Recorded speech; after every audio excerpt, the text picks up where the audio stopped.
Phone की घंटी बज रही थी। सुधा ने फ़ोन उठाया। दूसरी तरफ से किसी अजनबी की आवाज़ सुनाई दी। क्या आप डॉक्टर अजय त्रिपाठी के घर से बोल रही हैं? हाँ, आप कौन? आप मुझे नहीं जानती। मेरा नाम विकास है। मैंने डॉक्टर अजय के मोबाइल में फीड इमरजेंसी नंबर पर कॉल किया है।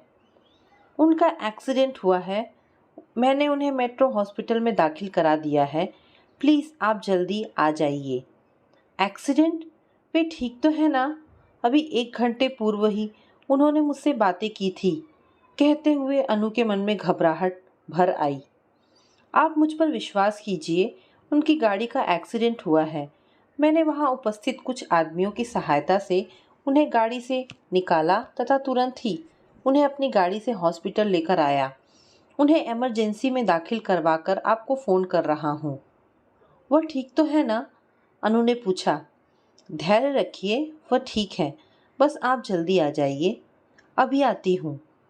मेरे आने तक उनका ख्याल रखिएगा, कहते हुए उसके स्वर में गिड़गिड़ाहट आ गई थी। जी अवश्य, कहकर उसने फ़ोन काट दिया। मन कह रहा था कि यह सब झूठ है, पर कोई इस तरह की गलत सूचना क्यों देगा? किसी अनहोनी की आशंका से भयभीत उसका मन रोने रोने को हो गया था। मन ही मन बुदबुदा उठी, मेरे साथ ही सदा ऐसा क्यों होता आया है? जीवन में अभी तक हुए हादसे क्या कम थे कि अचानक एक और हादसा? हे ईश्वर, मेरे अजय के जीवन की रक्षा करना।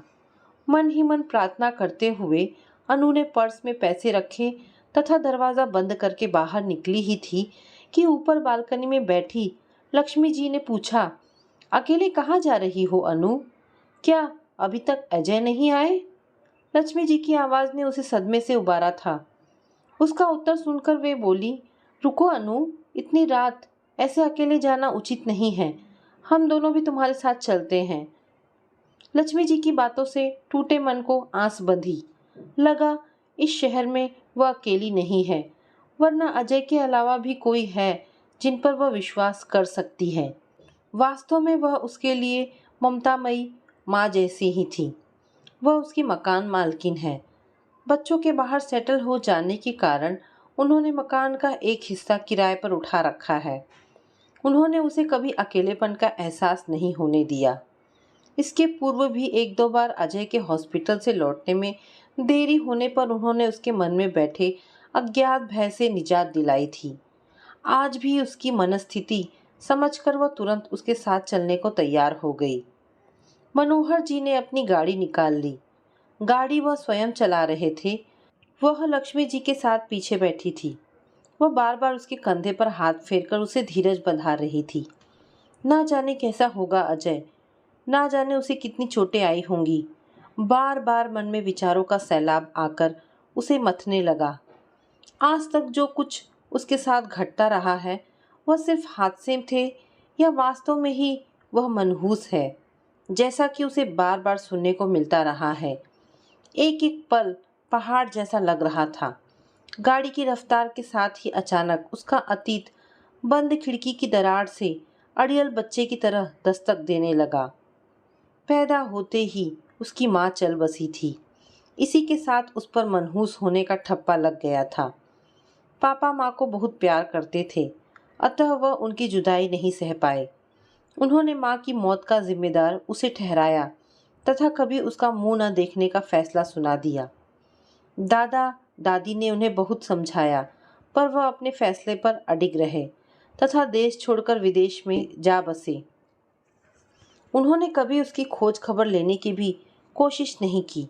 उसे दादा दादी की गोद मिली जब वह 9 वर्ष की थी। तब वे दोनों एक दुर्घटना के शिकार हो गए, किंतु वह बच गई। उससे उसका आश्रय स्थल भी छिन गया था, पर वह दुनिया के कटु सत्यों को झेलने के लिए बची रह गई। पापा उस समय आए थे, नाना नानी थे नहीं। उसकी एकमात्र मौसी सुधा ने जब पापा से इस विषय में बात की तो उन्होंने उसकी जिम्मेदारी लेने से साफ मना करते हुए कहा, इस मनहूस के लिए उनके घर में कोई जगह नहीं है। अब तुम चाहे इसे अपने पास रखो या अनाथ आश्रम में डाल दो। पापा के शब्द उसके अंतःस्थल को चीरते चले गए थे। वो समझ नहीं पा रही थी कि कोई कैसे अपने ही खून से मुंह फेर सकता है। उन्होंने पत्नी को खोया था तो वह भी तो माँ की गोद से वंचित रह गई थी। सुधा मौसी उसे अपने साथ अपने घर ले आई, किंतु उसकी दुख भरी दास्ता को अभी भी विराम नहीं मिला। सुधा ने तो उसे स्वीकार कर लिया था, किंतु उनके बच्चे विवेक और शिखा स्थायी रूप से उसे अपने साथ रखने के अपनी माँ के प्रस्ताव को स्वीकार नहीं कर पाए। शिखा को जब उसके साथ कमरा शेयर करने के लिए कहा गया, तब वह यह कहते हुए बिदक उठी थी, मुझे अकेले पढ़ने की आदत है। यदि यह मेरे साथ रही तो मैं पढ़ नहीं पाऊंगी। वैसे ही मेरे कमरे में जगह नहीं है। अगर कभी गलती से वह उसकी या विवेक की किसी वस्तु को छू देती थी तो वह उसे पीट भी देते थे। रंजीत मौसा जी को भी उससे कोई विशेष हमदर्दी नहीं थी। वैसे भी वे उन लोगों में से थे जिन्हें पत्नी के मायके से मिले उपहार तो अच्छे लगते हैं, किंतु वहाँ की छोटी से छोटी जिम्मेदारी से बचना चाहते हैं। और फिर उसकी जिम्मेदारी मात्र कुछ दिनों की ही नहीं थी, वरना जिंदगी भर की थी, जिससे निभाना सहज नहीं था। अतः वह भी सुधा से नाराज थे। उसने एक बार मौसा जी को मौसी से कहते सुना था, जब इसके पिता ने ही इसकी जिम्मेदारी उठाने से मना कर दिया, तब तुम्हें ही क्या पड़ी थी इसका बोझ उठाने की। हम कोई धन्ना सेठ तो है नहीं। मेरी कमाई से घर चलाना और अपने बच्चों को पालना ही मुश्किल हो रहा है, अब इसका बोझ और। रंजीत मौसा जी को वितृष्णा से कहे वचनों को सुनकर सुधा चुप रह गई थी। लेकिन अनु उस दिन तकिए में मुंह छिपाकर खूब रोई थी। वो सचमुच मनहूस ही तो थी, तभी तो उसे माँ पापा का सुख नहीं मिला। माँ तो नहीं रही, पर पापा ने जीवित रहते हुए भी उसे मरा समझ लिया था। दादा दादी की आश्रय स्थली भी उससे छिन गई, और अब जब सुधा मौसी ने थोड़ी सी खुशियाँ उसकी खाली झोली में डालनी चाहिए, तो उनकी अपनी खुशियों में ग्रहण लगने लगा है, जिसकी जिम्मेदार वह स्वयं है। इसका उसे एहसास हो चला था, किंतु वह कर भी क्या सकती थी। अपने एकमात्र आश्रय स्थल को छोड़कर वह जाती भी तो जाती कहाँ। विवेक और शिखा जहाँ शहर के प्रतिष्ठित स्कूल में पढ़ते थे, वहीं मौसा जी ने उसका सरकारी स्कूल में दाखिला करवा दिया। उसके कपड़ों और किताबों का खर्च निकालने के लिए मौसा जी के निर्देशानुसार घर में काम करने वाली नौकरानी को हटा दिया गया। घर का सारा काम उसके और सुधा मौसी के जिम्मे आ गया। सुबह वह जल्दी उठकर मौसी का हाथ बटाने की चेष्टा करती तथा बाकी काम लौटने के बाद करती, जबकि विवेक और शिखा अपने हाथों से पानी भी नहीं पीते थे। अपने एक एक काम के लिए उसे तंग करना उनकी आदत बनती जा रही थी। मौसी की आंखों में उसने अपने लिए दर्द महसूस किया था, लेकिन वह भी अपने पति और बच्चों के सम्मुख विवश थी। हायर सेकेंडरी करने के पश्चात उसने डीएड की ट्रेनिंग लेकर एक स्कूल में नौकरी कर ली थी तथा साथ ही साथ अपनी पढ़ाई भी जारी रखी। स्कूल घर से दूर था। आने जाने में समय तथा पैसा बर्बाद होने की बात कर उसने स्कूल के पास ही एक कमरा किराए पर लेकर रहने की पेशकश की तो किसी ने भी मना नहीं किया। मन पर पत्थर रखकर जब वह विदा हो रही थी, तब सुधा मौसी ने उससे धीरे से बुदबुदाते हुए कहा था, बेटी, मैं विवश हूँ, मुझे सदा तेरी चिंता रहेगी। कभी कभी आकर मिल जाया करना। मैंने तेरा परिश्रम और विश्वास देखा है। किसी पर निर्भर रहने की बजाय स्वयं पर विश्वास करना सीख। अपराजिता बन बेटी, अपराजिता बन। तभी तू इस बेदर्द जमाने से टक्कर ले पाएगी। मौसी की बात सुनकर उसकी आंखों में आंसू भर आए थे। यह सच है कि मौसी के अतिरिक्त किसी ने उसे इस घर में कभी अपना नहीं समझा है, किंतु उसका तो यही घर है, चाहे जैसा भी है। कुछ दिनों तक वह प्रत्येक इतवार को यह सोचकर जाती कि दूर होने से शायद उनके संबंध सहज हो जाए, शायद उसे उसके अपने मिल जाए। किंतु मौसी के अतिरिक्त जब भी किसी को उसकी उपस्थिति पसंद नहीं है, इसका एहसास होते ही धीरे धीरे उसने वहाँ जाना कम कर दिया। समय के साथ उसने एमए एमएड कर लिया। उसे कॉलेज में प्रोफेसर के पद पर नियुक्ति मिल गई। जीवन चल निकला था। धीरे धीरे विवेक और शिखा के विवाह हो गए। शिखा ससुराल चली गई तथा विवेक को अपनी नौकरी के सिलसिले में बाहर जाना पड़ गया। बच्चों के चले जाने के कारण सुधा मौसी अकेली पड़ गई थी। अब वह अक्सर घर आने लगी थी। मौसा जी का व्यवहार भी अब उसके प्रति कुछ नरम हो चला था।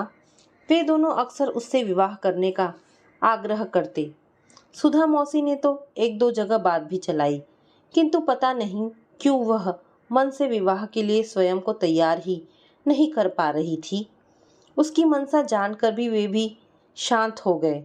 सच तो यह था कि उसने स्वयं को अपनी दिनचर्या में इतना व्यस्त कर लिया था कि उसके पास इन सब बातों को सोचने और समझने के लिए समय ही नहीं था। इसी बीच मौसा जी का देहांत हो गया। विवेक और शिखा आए तथा कुछ दिन रहकर चले गए।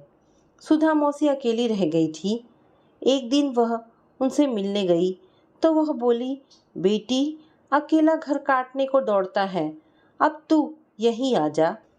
उनका मन रखने के लिए वह उस घर में, उस आंचल की छांव में पुनः लौट आई थी, जिसे उसे मजबूरी में छोड़कर जाना पड़ा था। उसके लौटकर आने से सुधा मौसी संभलने लगी तथा उनके स्वास्थ्य में भी सुधार होने लगा। सच तो यह है कि घर में सब कुछ हो लेकिन सुकून ना हो तो अच्छा भला आदमी भी अस्वस्थ हो जाता है।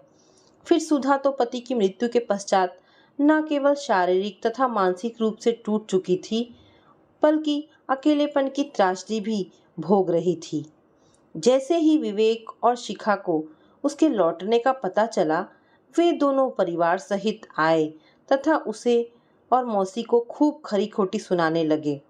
उनके मन में यह डर समा गया था कि यदि वह यहाँ रही तो माँ से मकान और जायदाद कहीं अपने नाम ना करा ले।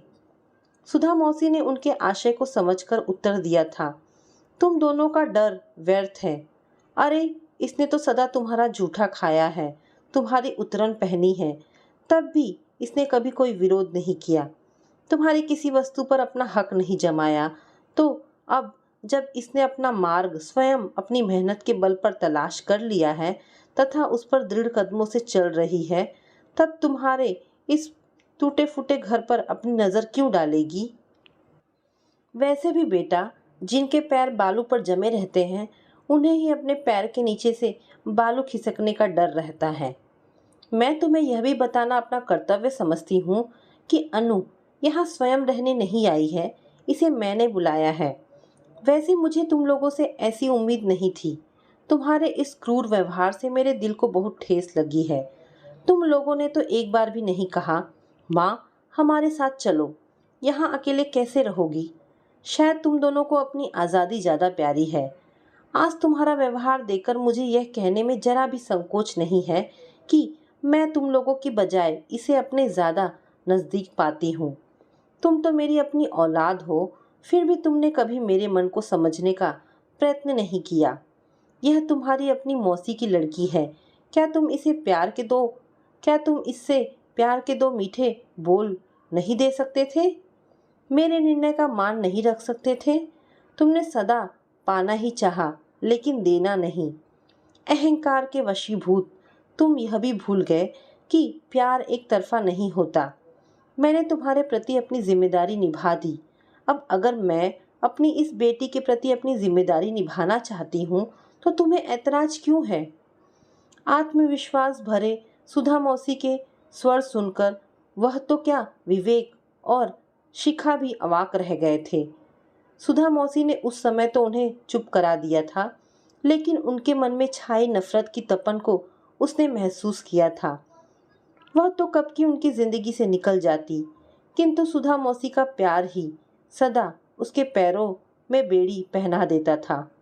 उसे समझ में नहीं आता था कि विवेक और शिखा उससे इतनी नफरत क्यों करते हैं। उनके प्यार की एक नज़र पाने के लिए वह बचपन में उनके कपड़े प्रेस किया करती थी, जूते पॉलिश करती, यहाँ तक कि उनका छोटे से छोटा काम हंसते हंसते करने का प्रयास करती। लेकिन इसके बावजूद भी वे उससे सीधे मुंह बात नहीं करते। उसे आज भी याद है, एक बार दीपावली पर सुधा मौसी विवेक और शिखा के लिए कपड़े लेने गई तो उसके लिए भी एक ड्रेस खरीद लाई। उसकी ड्रेस को देखकर पूरे घर में जो हंगामा मचा, उसे देखकर वह तो क्या, सुधा मौसी स्वयं स्तब्ध रह गई थी। उसके पश्चात उसे सदा शिखा की उतरन ही पहनने को मिलती रहती थी।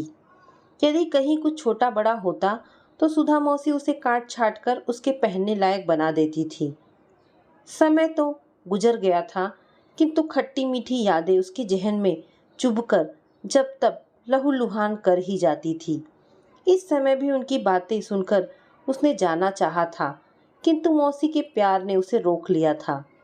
यह सच है कि मौसी के प्यार ने ही उसका खोया आत्मविश्वास लौटाया था, किंतु यह भी उतना ही सच है कि उसकी उपस्थिति ने उनके हंसते खेलते परिवार में ग्रहण लगा दिया था। इस अपराध बोध से वह कभी मुक्त नहीं हो पाई थी। यही कारण था कि वह अनजाने ही अंतर्मुखी होती चली गई। एक दिन वह कॉलेज से लौटी ही थी कि घंटी बजी। दरवाज़ा खोला तो सामने एक युवक खड़ा था। पता नहीं उसमें ऐसा क्या था कि वह उसे देखती ही रह गई। इतनी देर में सुधा मौसी भी कमरे से बाहर निकल आई तथा पूछ बैठी, कौन है अनु? अरे बेटा तुम, आओ आओ। अनु, यह अजय है, पिछले हफ्ते ही यहाँ आया है, सामने वाले फ्लैट में रहता है। यह मेरी बचपन की सहेली साधना का लड़का है, सरकारी हॉस्पिटल में डॉक्टर है, हाल में ही यहाँ पोस्टिंग हुई है। सुधा ने उसे देखकर अंदर बिठाते हुए उससे उसका परिचय करवाया था। अजय के व्यक्तित्व में ना जाने ऐसा क्या था कि वह अनायास ही उसकी ओर आकृष्ट होती चली गई। उसकी एक ही नज़र ने उसके अंदर की स्त्री को जीवित कर दिया था। उसकी एक झलक पाने के लिए वह घंटों बालकनी में दूसरे दिन का लेक्चर तैयार करने के बहाने बैठी रहती। साज श्रृंगार से उसे सदा नफरत थी। उसका मानना था कि दूसरों को आकर्षित करने के लिए लोग व्यर्थ ही इतनी लीपापोती करते हैं, किंतु इधर कुछ दिनों से उसमें तथा उसके विचारों में परिवर्तन आ गया था। घंटों शीशे के सामने खड़े होकर स्वयं को विभिन्न दृष्टिकोणों से निहारने में उसे अद्वितीय आनंद की प्राप्ति होने लगी थी। कभी कभी हल्की सी लिपस्टिक या छोटी सी बिंदी भी लगा लेती थी। उसके व्यवहार में आया परिवर्तन सुधा मौसी से छिपा नहीं रहा। एक दिन वह पूछ ही बैठी, क्या बात है अनु, कहीं किसी से प्यार तो नहीं हो गया? अगर हो गया हो तो बतला दे, अब तो डोली उठी जानी चाहिए। नहीं मौसी, कहकर उसने बात टालनी चाहिए, किंतु सच तो यह था कि उसका मन भी प्यार के हिंडोले में उड़ान भरने को आतुर हो उठा था। अजय का उनके घर आना प्रारंभ हो गया था। मौसी खाने में कोई भी स्पेशल चीज बनाती तो उससे ही अजय को देकर आने का आग्रह करती। पहले तो वह नानुकुर करती रही, किंतु बाद में उसकी एक झलक पाने के लिए अपने उत्सुक मन की खातिर वह सुधा मौसी की बात मानकर जाने लगी। यह बात अलग है कि वह अंदर नहीं जाती, बल्कि सुधा का दिया सामान बाहर से ही देकर आ जाती थी, जबकि वह उनके घर बर्तन लौटाने के बहाने आकर घंटों गप मारता रहता। वह चाह कर भी ज़्यादा बातें नहीं कर पाती थी, बस कनखियों से उसे देखकर कभी कभी मुस्कुरा देती। उसे ऐसे देखते पाकर एक दिन अजय ने मुस्कुराते हुए कहा, आंटी, आपकी बेटी गूंगी तो नहीं है? नहीं बेटा, इसकी तो चुप रहने की आदत सी ही पड़ गई है। अब तुम ही बताओ, ऐसे ही चुपचाप रही तो भला आजकल के ज़माने में कौन इससे विवाह करेगा? सुधा मौसी ने उसकी ओर देखते हुए मायूस शब्दों में कहा था। मौसी का इतना कहना था कि अनु उठकर अंदर चली गई तथा अजय की आवाज़ उसके कानों में पड़ी, आंटी, यदि चाहे तो आपकी इस गूंगी बेटी को बोलना सिखा दूँ। तुम कहना क्या चाह रहे हो बेटा? मौसी ने किंचित आश्चर्य से पूछा था। आंटी, यदि अनु की स्वीकृति हो तो मैं उससे विवाह करना चाहता हूँ, अजय ने सीधे सपाट शब्दों में कहा था। बेटा तुम यह क्या कह रहे हो? हम क्षत्रिय और तुम ब्राह्मण, क्या साधना इस रिश्ते को स्वीकार करेगी? और फिर तुम्हें यह भी बता देना चाहती हूँ कि अनु मेरी अपनी बेटी नहीं, बल्कि मेरी बहन की बेटी है। मैंने इसे अपनी बेटी समझकर ही पाला है। आंटी, मुझे इससे कोई मतलब नहीं है कि यह आपकी बेटी है या किसी अन्य की, या उसकी जाति क्या है। मैं तो बस इतना जानता हूँ कि मैं उसे पसंद करने लगा हूँ तथा उसके साथ जीवन बिताना चाहता हूँ। यद्यपि सुधा मौसी उसके दिल की बात जानती थी, किंतु फिर भी उन्होंने अजय की इच्छा उसे बताई तो उसने मौन स्वीकृति दे दी। उनकी सहेली साधना ने अपने पुत्र की इच्छा का मान रखा। वह उसे बहू बनाकर घर ले आई। पहली बार उसे लगा कि जिंदगी कितनी खूबसूरत है। अजय ने उसके मन के कोरे कैनवास पर रंग ही रंग भर दिए, जिसमें डूबकर वह सतरंगी आसमान में जा बैठी थी। अभी कुछ ही दिन हुए थे कि अजय का ट्रांसफ़र हो गया। नई जगह, नया सेटअप, बिल्कुल ही मन नहीं लगता था। कहाँ पहले वह अपनी नौकरी के कारण पूरे दिन व्यस्त रहा करती थी, अब एकदम खाली हो गई थी। यहाँ तक कि समय काटना भी मुश्किल लगने लगा। साथ ही सुधा मौसी की भी बेहद याद आती। फ़ोन पर मौसी को अपने मन की बात बताती तो वह कहती, बेटा अब तो मेरी चिंता छोड़ और अपनी घर गृहस्थी में मन लगा। वैसे भी बेटा, आज तक कौन माँ पिता के पास सदा रह पाया है। नौकरी में तो यह सब चलता ही है। सोचकर वह मन लगाने की कोशिश करने लगी थी।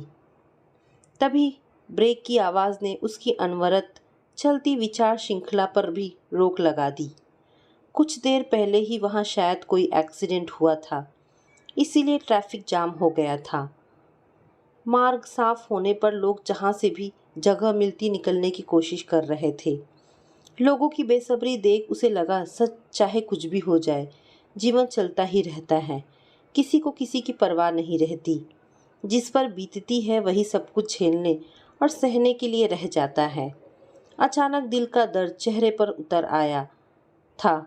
घबराहट और पसीने में लगभग नहाई अनु ने विचलित स्वर में पूछा, हॉस्पिटल अभी कितनी दूर है? बस पहुंचने ही वाले हैं, मनोहर जी ने उत्तर दिया। उसकी स्थिति देखकर लक्ष्मी जी उसका हाथ अपने हाथ में लेकर उसे ढांढस बंधाने लगी। हॉस्पिटल पहुंचकर रिसेप्शन पर पूछ ही रहे थे कि वह आदमी जिसने फ़ोन किया था आ गया। उसने बताया कि डॉक्टर अजय अभी ऑपरेशन थिएटर में हैं। उनकी शर्ट पर लगे बैज पर डॉक्टर लिखा देखकर तुरंत उनका इलाज शुरू हो गया। उनके शरीर से बहते खून को देखकर डॉक्टरों ने तुरंत ऑपरेशन की बात कही और तुरंत ही ऑपरेशन के लिए ले गए। वह आदमी उस समय उसे देवदूत जैसा लगा, जिसने अजय को समय पर हॉस्पिटल पहुंचाकर मदद की थी। किंतु वह उसकी बात सुनकर अपना होश खोने लगी। लक्ष्मी जी ने किसी तरह उसे संभाला। कुछ संभलने पर उसने कृतज्ञता व्यक्त करते हुए धन्यवाद दिया तो उसने नम्र स्वर में कहा, इसमें धन्यवाद की क्या बात है, यह तो मेरा कर्तव्य था। आखिर इंसान ही तो इंसान के काम आता है। ऑपरेशन थिएटर से सिस्टर के बाहर आते ही मनोहर जी ने उससे बातें की तो उसने कहा, अभी ऑपरेशन चल रहा है, 2 बोतल खून की आवश्यकता है। मरीज का ब्लड ग्रुप बी पॉजिटिव है, आप तुरंत इंतज़ाम करें। स्टाफ ने बताया कि खून ब्लड बैंक से मिल जाएगा, किंतु डोनर का इंतज़ाम करना होगा। क्योंकि आपको 2 बोतल खून चाहिए तो 2 डोनर भी होने चाहिए। विकास और अनु खून देने के लिए तैयार हो गए। उनके ब्लड देते ही ब्लड बैंक से 2 बोतल खून लेकर ऑपरेशन थिएटर में पहुंचा दी गई। तब तक हॉस्पिटल में भी अजय के एक्सीडेंट की खबर पहुंच चुकी थी। सीएमओ तथा सीएमएस भी आ गए। उन्होंने अनु को दिलासा देते हुए कहा, इस हॉस्पिटल में हमारे हॉस्पिटल से ज़्यादा अच्छी सुविधाएं हैं, आप चिंता ना करें, सब ठीक हो जाएगा। लगभग 1 घंटे के पश्चात ऑपरेशन थिएटर की लाल बत्ती बंद होते ही डॉक्टर बाहर आए। सीएमओ और सीएमएस ने उनको सामने पाकर पूछा, डॉक्टर अजय अब कैसे हैं? सर, उनको तो अभी होश नहीं आया है, अतः अभी कुछ नहीं कहा जा सकता। यदि आने में थोड़ी सी भी देर हो जाती तो खून ज़्यादा बह जाने के कारण उनको बचाना भी मुश्किल हो जाता, डॉक्टर अजीत ने उत्तर दिया। डॉक्टर अजय की देखभाल में कोई कमी नहीं होनी चाहिए। सर, आपको तो पता ही है, इस हॉस्पिटल में जो भी आता है वह हमारा अपना होता है। उसकी देखभाल हम अपनों की तरह करते हैं। फिर यह तो डॉक्टर हैं। धन्यवाद तो हमें इनका करना चाहिए जो इन्हें समय से हॉस्पिटल ले आए। डॉक्टर अजीत ने मुस्कुराकर विकास की ओर देखते हुए कहा, वेल डन मैन, आज हमें आप जैसे लोगों की आवश्यकता है। डॉक्टर अजीत ने कहा। विकास ने हाथ जोड़ दिए। अब तक मनोहर जी ने अनु से नंबर पूछकर अजय के माता पिता तथा उसकी सुधा मौसी को इस दुर्घटना की सूचना दे दी। मैम, आप चिंता ना करें, हम सब आपके साथ हैं। आपकी सहायता के लिए हम एक हेल्पर भेज रहे हैं। कुछ भी आवश्यकता पड़े तो हमें सूचित कीजिएगा। डॉक्टर अजीत ने अनु की ओर देखते हुए कहा, मैम, अब मैं भी चलूं? घर में सब इंतज़ार कर रहे होंगे। अगर आवश्यकता हो तो मुझे फ़ोन कर दीजिएगा। मेरा नंबर वही है जिससे मैंने आपको फ़ोन किया था। विकास ने उससे इजाज़त मांगते हुए कहा।